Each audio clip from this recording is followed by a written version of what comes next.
여러분, 혹시 이런 경험 있으신가요? 3년을 사귄 남자친구가 있었어요. 처음에는 정말 다정했죠. 매일 연락하고 자주 만나고 제 얘기를 잘 들어줬어요.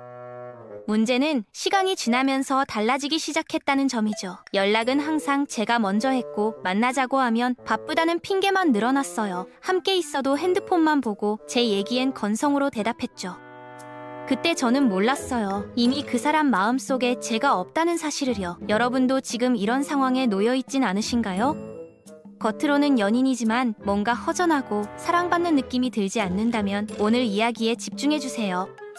마치 아름답게 포장된 선물 상자를 열어보니 빈 박스였던 것처럼 많은 분들이 이런 혼란 속에서 진짜 사랑인지 아닌지 구분하지 못해 상처받고 있습니다. 오늘은 연인의 진심을 파악할 수 있는 구체적인 신호들을 하나씩 살펴보겠습니다. 이걸 미리 알아두면 불필요한 상처를 줄일 수 있을 테니까요. 자, 그럼 이제 본격적으로 사랑하지 않는다는 신호들을 하나씩 살펴볼까요?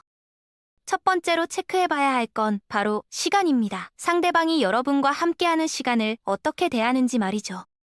생각해보세요. 진짜 사랑하는 사람이 있다면 어떻게 하시겠어요? 아무리 바빠도 그 사람 얼굴이 보고 싶어서 30분이라도 시간을 내게 되잖아요. 점심시간에라도 만나서 커피 한 잔 마시고 싶은 게 사랑하는 사람의 마음이에요. 그런데 연인이 계속 바쁘다는 핑계로 만남을 피한다면요? 한두 번은 정말 바쁜 거겠죠. 문제는 이런 패턴이 계속 반복될 때입니다. 시간 우선순위를 보면 그 사람의 진심을 알 수 있어요. 진짜 중요하다고 생각하는 일에는 시간을 내게 되어 있으니까요. 계속 미루기만 한다면 솔직히 답은 정해져 있는 셈이죠. 이럴 땐 여러분도 일방적으로 기다리지 마세요. 다른 소중한 사람들과 시간을 보내면서 여러분의 가치를 보여주는 게 필요합니다. 두 번째는 관심의 방향을 봐야 해요. 어떤 사람들은 관계에서 딱 한 가지에만 집중합니다. 특히 신체적인 친밀감에만 관심을 보이고 여러분의 일상이나 감정, 생각에는 전혀 귀 기울이지 않는 경우 있죠. 진짜 사랑은 그렇지 않아요. 몸과 마음이 함께 연결되는 게 진정한 사랑입니다. 상대방의 하루가 궁금하고 고민을 들어주고 싶고 함께 미래를 그려가고 싶어지는 게 정상이에요. 한쪽으로만 치우친 관심은 결국 불균형한 관계를 만들어요. 이런 관계는 시간이 지나도 변하지 않습니다. 오래 지속되기도 어렵고요. 균형 잡힌 사랑을 추구하세요. 진정한 교감을 나눌 수 있는 사람, 그게 여러분이 만나야 할 사람입니다.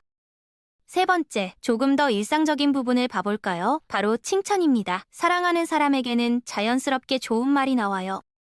오늘 예쁘다, 이거 잘 어울린다, 고마워, 이런 표현들이 저절로 튀어나오게 되어 있어요.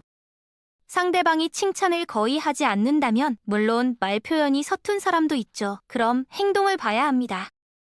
여러분이 머리를 자르거나 새 옷을 입었을 때 알아차리나요? 표정만 봐도 기분이 안 좋다는 걸 눈치채나요? 이런 세심한 관심들 말이에요. 진심으로 사랑하는 사람은 말이 서툴러도 행동으로라도 관심을 보입니다. 작은 변화를 알아차리고 감정을 읽어내려고 노력하죠.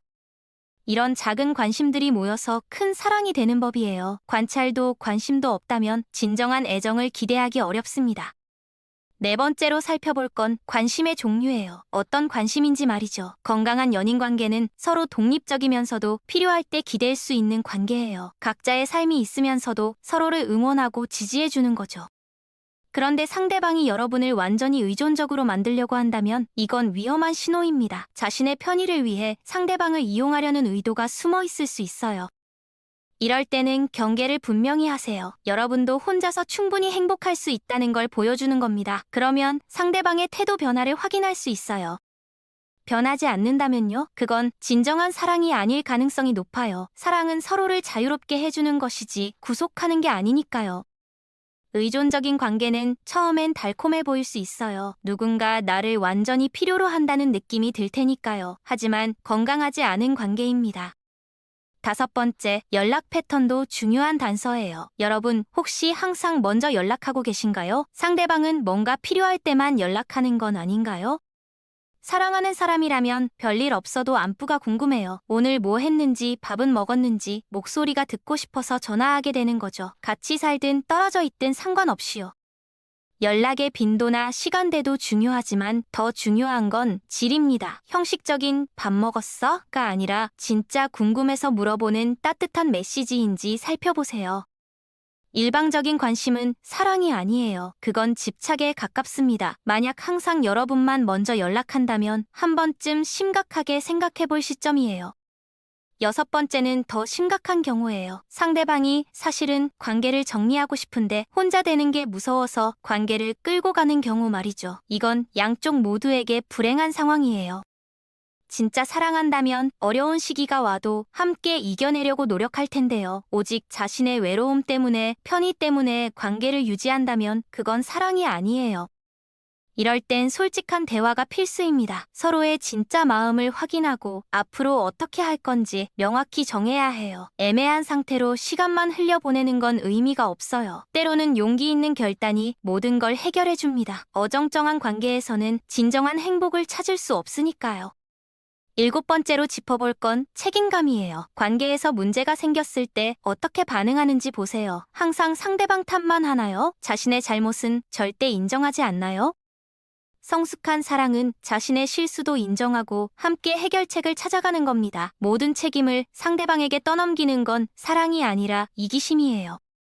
건강한 관계라면 갈등이 생겨도 서로 노력해서 풀어나가야 해요. 한 사람이 일방적으로 참거나 모든 걸 떠안는 관계는 절대 오래갈 수 없습니다. 책임감 있는 사람은 자신의 실수를 인정하고 개선하려고 노력해요. 반대로 항상 남 탓만 하는 사람은 변화 가능성이 거의 없죠. 상대방이 계속 이런 모습을 보인다면 관계를 다시 생각해 볼 필요가 있어요. 여덟 번째, 이제 존중에 대해 얘기해 볼게요. 아무리 사랑해도 서로에 대한 존중이 없다면 관계는 오래갈 수 없어요. 특히 연인 관계인데도 다른 사람들과 지나치게 친밀하게 지내거나 여러분의 감정은 전혀 고려하지 않는다면요? 이건 관계 자체를 우습게 여기는 거예요. 존중이 있는 관계는 달라요. 상대방의 기분을 먼저 생각하고 행동하게 되어 있어요. 자기가 하고 싶은 대로만 하면서 넌 그냥 참으면 되지 않아? 라는 태도, 이건 매우 이기적인 거예요. 이럴 때는 분명한 선을 그어야 합니다. 존중받지 못하는 관계에서는 진정한 행복을 찾을 수 없어요. 존중은 사랑의 가장 기본적인 전제 조건입니다. 이게 없으면 어떤 관계도 의미가 없어요. 아홉 번째는 노력하는 모습이 보이는지 확인하는 거예요. 진정으로 사랑하는 사람은 상대방을 기쁘게 해주고 싶어 해요. 관계가 더 좋아지도록 애쓰고 작은 것이라도 상대방이 좋아할 만한 일을 찾아서 해주려고 하죠. 상대방이 전혀 노력하는 기색이 없다면요? 그건 관심이 없다는 뜻으로 봐도 됩니다. 사랑은 처음의 설렘만으로 유지되지 않아요. 지속적인 관심과 배려, 그리고 노력이 필요해요. 더 나은 관계를 만들어가려는 의지가 있어야 진짜 사랑이라고 할 수 있는 거죠. 노력이 없다면 관계는 서서히 식어갈 수밖에 없어요. 노력 없는 사랑은 결국 무너지게 되어 있습니다. 사랑은 감정만으로 유지되는 게 아니에요. 이 점 꼭 기억하세요. 열 번째이자 가장 중요한 신호, 바로 여러분의 감정에 대한 관심이에요. 진심으로 사랑하는 사람은 상대방이 행복한지 슬픈지 항상 신경 써요. 바로 여러분의 감정에 대한 관심이에요. 진심으로 사랑하는 사람은 상대방이 행복한지 슬픈지 항상 신경 써요. 기쁜 일이 있으면 함께 기뻐하고 힘들 때는 위로해주고 싶어 하죠. 그런데 상대방이 여러분의 감정 변화에 전혀 관심이 없다면요? 이건 매우 심각한 신호입니다. 사랑하는 사람들은 서로의 행복을 바라요. 상대방이 웃으면 자신도 덩달아 기분이 좋아지는 게 정상이에요. 상대방이 슬프면 함께 슬퍼지는 거죠. 여러분의 기쁨이나 슬픔에 무관심하다면 그 사람 마음속에서 여러분이 차지하는 비중이 생각보다 작을 수 있어요. 감정의 기복에 대한 반응을 잘 살펴보세요. 여러분이 기쁠 때 별 관심이 없고 슬프거나 힘들 때도 무덤덤하다면 진심이 아닐 가능성이 높습니다. 진짜 사랑한다면 함께 웃고 함께 울고 싶어 하는 게 당연하니까요.